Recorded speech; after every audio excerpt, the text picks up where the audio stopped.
Your identity is tied hand in hand with your destiny.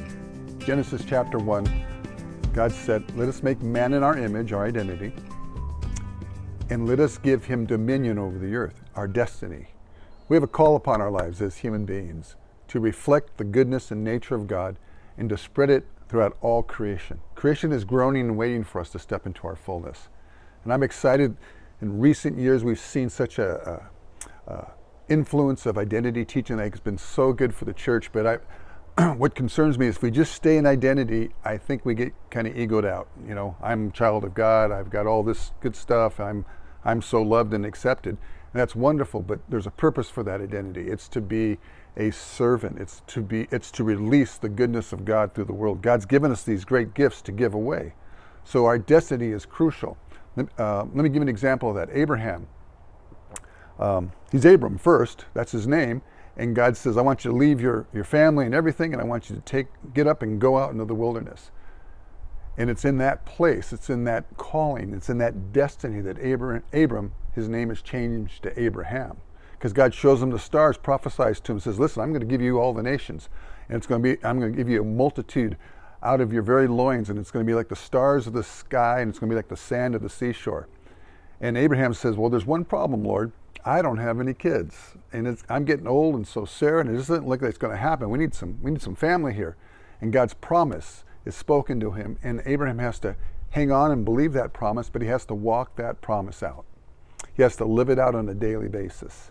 Makes a few mistakes along the way, has an Ishmael, but God is faithful to his promise, and 25 years later, Isaac is born. King David, similar story. He's a little shepherd boy out in the wilderness, and he is just watching the sheep. Got a slingshot, shooting squirrels and fighting bears and lions. And the day comes where he gets called. One of the servants runs out and says, hey, you got to come. There's a party going on. And guess what? Samuel the prophet showed up. So David's just going along thinking, I'm going to get some good food. I'm going to have a little break from shepherding. And the next thing he knows, he's in the middle of the group, and he's getting oil poured on his head. And it's been declared that he's the next king of Israel. That didn't go very well with his brothers. They were a little jealous. But David's first assignment, back to the sheep, back to shepherding. It wasn't to the throne, it was to shepherding. And eventually he has a couple of opportunities, slays a giant, he gets called into service with Saul the king. He says, well, maybe this king thing's going to happen. Here I am sitting at the king's table. Of course, what he didn't know was going to happen was that Saul was going to become jealous and throw some spears at him, and David's going to have to run for the next 17 years.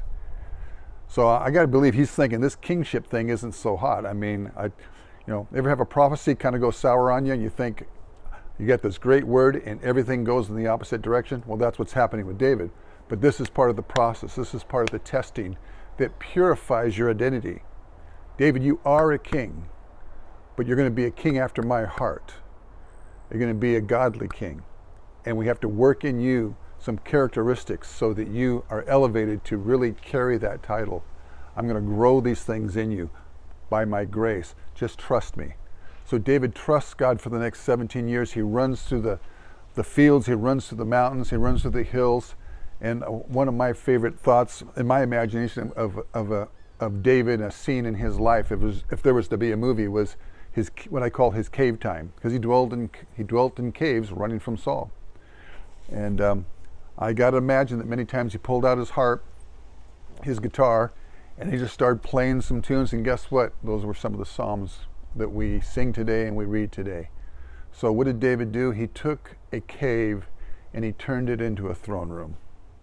He took a dismal, cold place of a refugee, and he sang and he worshiped God, and he made it a holy temple.